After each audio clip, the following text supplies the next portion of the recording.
ስለመጣ ማለት ነው። በተለይም ባለ 3 እና ስቱዲዮን በተመለከተ ሙሉ የቆጠቡትን በወቅቱ አናውንስ ተደርጎ የ97ቱ ተዳርሶ ከዛ የተረፉትን ለ2005 ተመዝጋቢዎችም ያስተላለፍንበት ሁኔታዎች እንዳሉ ታወቃል።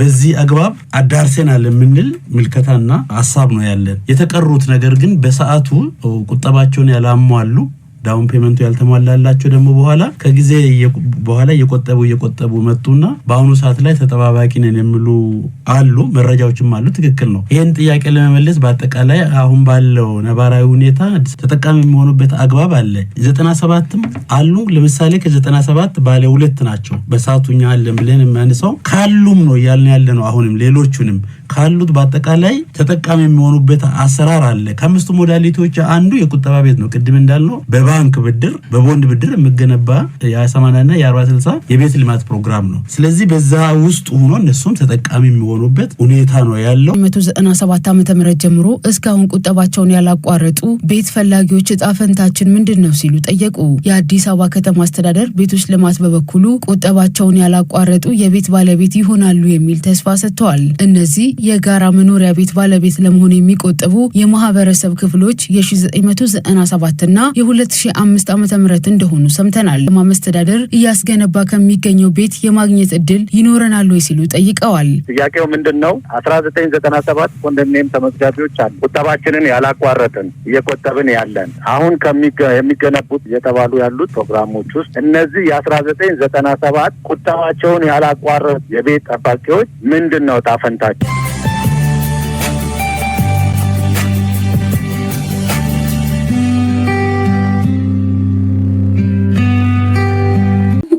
ሰላም ውድ የቻናላችን ቤተሰቦች እንደምን አላችሁ? ዛሬ ደግሞ በሌላ መረጃ ተመልሰን ወደ እናንተ መተናል። ለቻናላችን አዲስ ስለሆናችሁ ላይክ፣ ሰብስክራይብ በማድረግ ያበረታታችሁን አብራችሁ እንድትቆዩ እንጋብዛለን። የዛሬ መረጃዎችን ወደ እናንተ ይዘን መተናል። 3 መሰረታዊ መረጃዎች አሉ። ከሀገር ውስጥ የቤት ልማት መረጃ፣ የሲቪል ሰርቫንት ደሞዝና ሌሎች ጥቅሞች መረጃ እንዲሁም ዓለም ወዴት እየሄደች ነው፣ 3ኛው የዓለም ጦርነት ይከሰት ይሆን የሚለው ደግሞ ከውጭ የምናያቸው መረጃዎች ናቸው። አብራችሁ እንድትሆኑ እንጋብዛለን። ወደ መረጃዎች እንሄዳለን።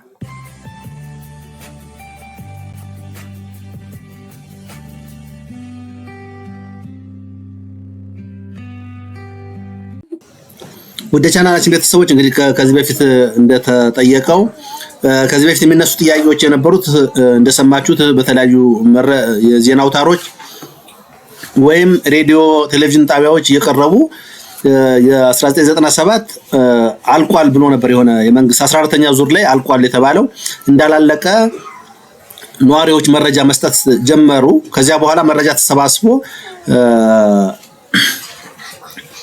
መረጃ ከተሰበሰበ በኋላ በትክክልም ባንክም መረጃቸው እንዳለ የተወሰኑት የክፍያ መዘግየት አለመሟላት እንጂ በ14ኛው ዙር ሌሎች እንደነበሩ ማረጋገጫ ሲመጣ አሁን የ1997 ብዙ ነዋሪዎች በሺዎች የሚቆጠሩ ነዋሪዎች እንግዲህ አሁን ላይ እየቆጠቡ እንደሆነ ከተማ አስተዳደሩ ማረጋገጡን ለመንገር ያህል ነው። ምናልባት ቻናሎቻችን ላይ የተወሰኑ ኮሜንቶች ይሰጡናል እና ኮሜንቶች ከሚሰጡን ውስጥ ለምሳሌ መረጃችሁ ስታስተላልፉ በካሬ 42000 ብር ትላላችሁ፣ 39000 ብር ትላላችሁ፣ የካቲት 28 ይወጣል ብላችሁ ነበር፣ መረጃዎች 600000 አካባቢ ትላላችሁ፣ ግን አሁን በቁጥሩ ያለው 334000 እንደሚሰጡ ነው መረጃው ያለን ወዘተ። ለመንግስት ቅሬታ ያቀረቡት እንደዚህ አይነት ሰዎች ናቸው የሚሉ በተለያዩ ቻናሎች ጥያቄዎች ይመጣሉና የኛ ያገኘነው ትክክለኛው መረጃ ነው ለእናንተ የምንነግራችሁ። አሁንም መንግስት ሰዎች ብራቸውን ከባንክ እስካላወጡ ድረስ የቤቱ ተጠቃሚ ወይም የድሉ ተጠቃሚ አይሆኑም ማለት አይችልም።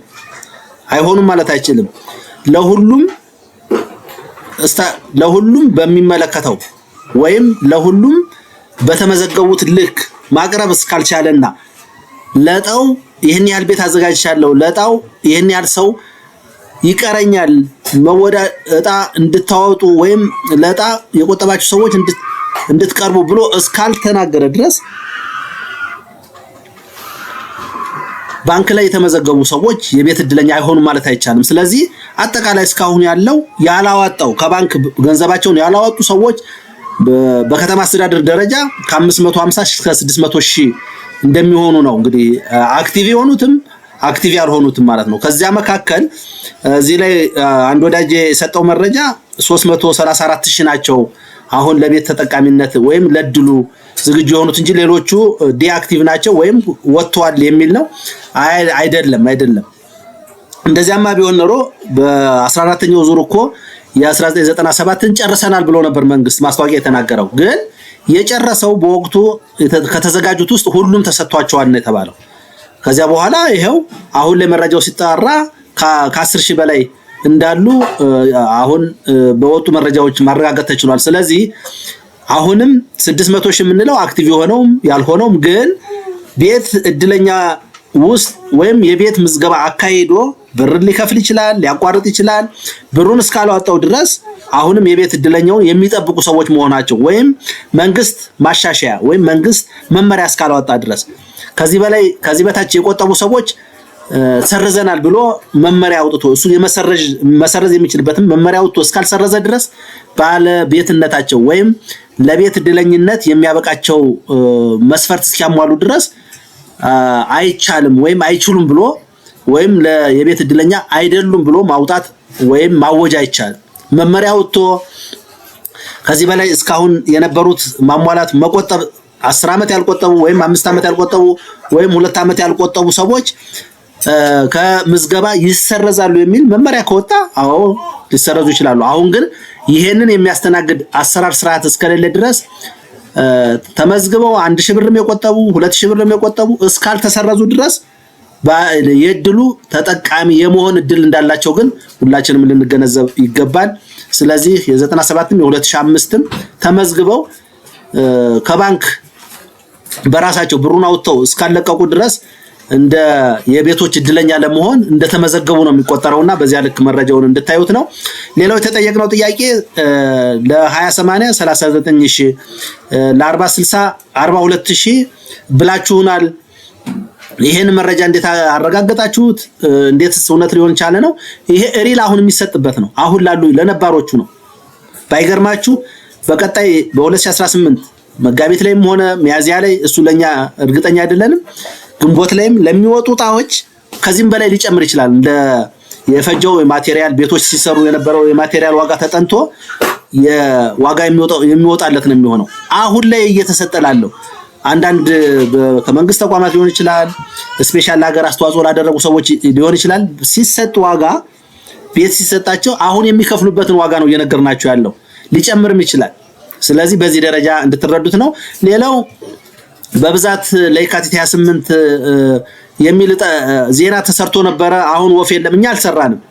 እኛ እንደዚህ አይነት ዜና አልሰራንም፣ ልንሰራም አንችልም። በፍጹም በዚህን ቀን ይወጣል የሚል ዜና ሰርተን አናውቅም።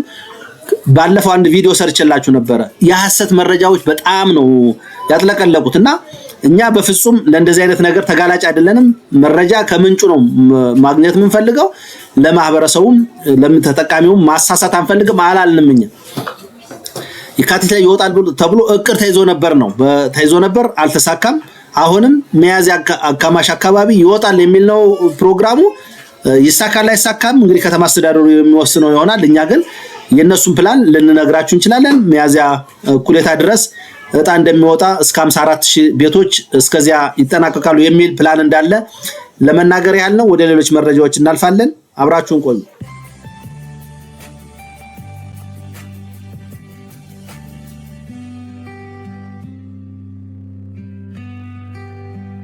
ፌደራል መንግስቱ ከህወሓት ጋር ሚስጥራዊ ድርድር እያደረገ እንደሆነ በማስመሰል በማህበራዊ መገናኛ ዘዴዎች እና በሌሎች መገናኛ ብዙሃን ሐሰተኛ መረጃዎችን እያሰራጨ ይገኛል ሲል ህወሓት ወቀሰ። ህወሓት ሰሞኑን ባስተላለፈው አዲስ መልእክት ሰላም የሚመጣው በእውነተኛ ተነሳሽነትና ተግባር እንጂ አታላይ አጀንዳ በማሰራጨት አይደለም ብለዋል። የትግራይ ህዝብ የፖለቲካ ጥያቄ በኃይል ሊታፈን የማይችል መንግስት ማወቅ አለበት ያለው ህወሓት መንግስት ወደ እውነተኛ የፖለቲካ ውይይት መግባት አለበት ሲል ጥሪ አድርጓል። ህወሓት መንግስት ሐሰተኛ መረጃ የሚያሰራጨው የትግራይን ህዝብ ከመሰረታዊ ጥያቄዎቹ ለማዘናጋት ሆን ብሎ ነው ብሏል። ህወሓት መንግስት መድኃኒት፣ ነዳጅና መሰረታዊ ሸቀጦችን ወደ ትግራይ እንዳይገቡ በመከልከል ላይ የሚገኝ ሲሆን ይህ መረጃ ለውሸት ወይም ለፕሮፓጋንዳ ለመጠቀም ታስቦ ነው ብለዋል። ሄግ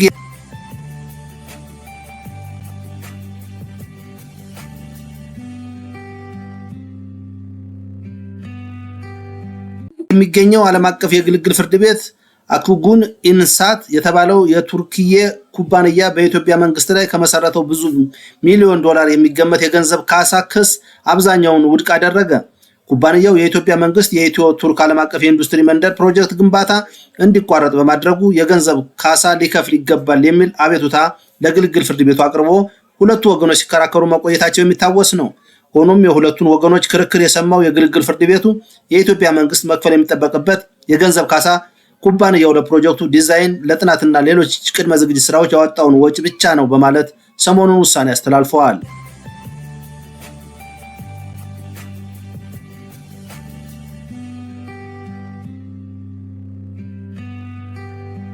የጋዜጠኞች መብት ተከላካይ ሲፒጄ የኢትዮጵያ መንግስት ያሰራቸውን ሴት ጋዜጠኞች እንዲፈታ ጠየቀ።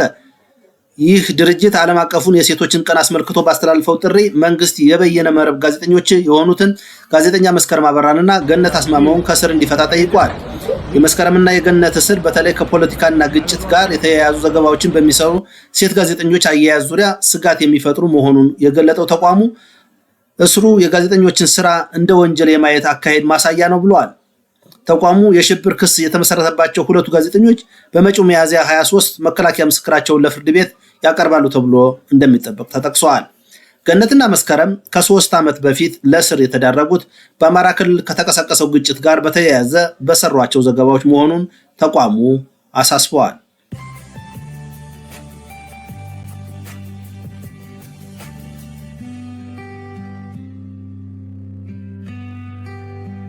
ነዳጅ ዋጋ በመካከለኛው ምስራቅ ግጭት ሳቢያ በአሜሪካ ገበያ በአንድ በርሜል ከ$119 በላይ አሻቀበ። ብሬንት የተባለው ድፍድፍ ነዳጅ በዛሬው ዕለት ብቻ የ25 በመቶ የዋጋ ጭማሪ በማሳየት በበርሜል ከ$119 ከ50 ሳንቲም መግባቱን ሮይተርስ ዘግቧል። በዓለም ዋና ዋና ገበያዎች የነዳጅ ዋጋ የጨመረው ኢራቅ፣ ኩዌት እና የተባበሩት አረብ ኤሚሬቶች የነዳጅ ምርት መቀነስ በመጀመራቸውና የዓለም 20 በመቶ የነዳጅ አቅርቦት በሚተላለፍበትና ኢራን በምትቆጣጠረው ሆርሙዝ ሰርጥ በኩል የሚጓዘው ነዳጅ ለረጅም ጊዜ ተስተጓጉሎ ሊቆይ ይችላል የሚል ስጋት በመፈጠሩ እንደሆነ ተዘግቧል። ሆርሙዝ ሰርጥ እስከ መጋቢት ወር መጨረሻ ተዘግቶ ከቆየ የአንድ በርሜል ድፍድፍ ነዳጅ ዋጋ ወደ $150 ሊያሻቅብ ይችላል ተብሎ ተሰግቷል። በተመሳሳይ በዘይትና ስንዴ ዓለም አቀፍ ዋጋ ላይ ጭማሪ የታየ ሲሆን በአንጻሩ የወርቅ ዋጋ በ2 በመቶ እንዲቀንስ ተደርጓል ተብሏል።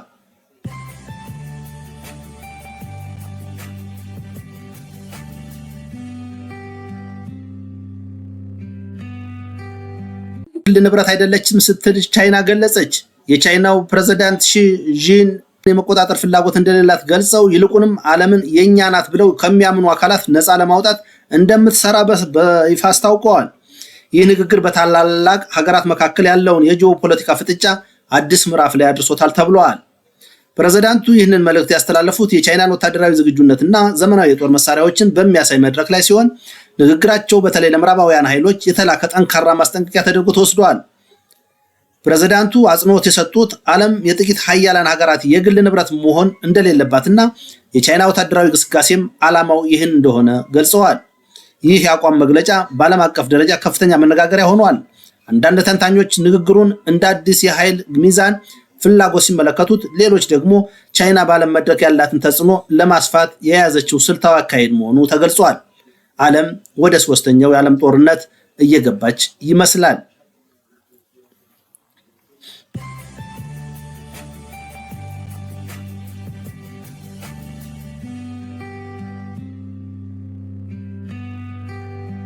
እስራኤል በኢራን የነዳጅ ማከማቻ ላይ በሰነዘረችው ጥቃት የቴሄራን ሰማይ ላይ የሚታየው መርዛማ ጭስ ስጋት ፈጥሯል ተብሏል።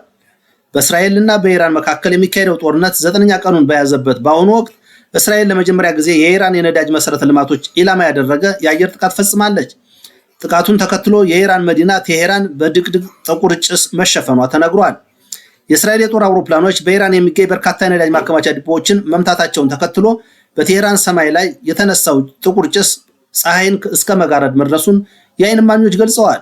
የሮይተርስና የኤፒ የዜና ወኪሎች የለቀቋቸው ምስሎች እንደሚያሳዩት በመዲናዋ ሰማይ ላይ ታላቅ የጭስ ደመና ተንሰራፍቶ ይታያል። ይህንን ተከትሎ የኢራን ቀይ መስቀል ማህበር እሁድ ዕለት ባወጣው መግለጫ ለቴህራን ነዋሪዎች አስቸኳይ ማስጠንቀቂያ ሰጥቷል። ማህበሩ በመግለጫው ከነዳጅ ዲፖዎች የሚወጣው ጭስ መርዛማና ለጤና እጅግ አደገኛ በመሆኑ ነዋሪዎች አስፈላጊውን ጥንቃቄ እንዲያደርጉና ከአካባቢው እንዲርቁ አሳስበዋል። ይህ በነዳጅ መሰረተ ልማት ላይ የተሰነዘሩ ጥቃት ለ9 ቀናት በዘለቀው በዚህ ጦርነት የመጀመሪያ መሆኑ ተመልክቷል። ጥቃቱ በኢራን የነዳጅ አቅርቦትና በኢኮኖሚያ ላይ ሊያሳድር የሚችለውን ጫና ከፍተኛ ሊሆን እንደሚችል የፖለቲካ ተንታኞች እየገለጹ ይገኛል። እስካሁን ባለው መረጃ ጥቃቱ ባደረሰው የሰው ህይወት መጥፋት ዙሪያ ውድ የቻናላችን ቤተሰቦች የዛሬው ፕሮግራማችን በዚህ ይጠናቀቃል። በሌላ መረጃ እስከምንገናኝ ቸርን ሰንብት።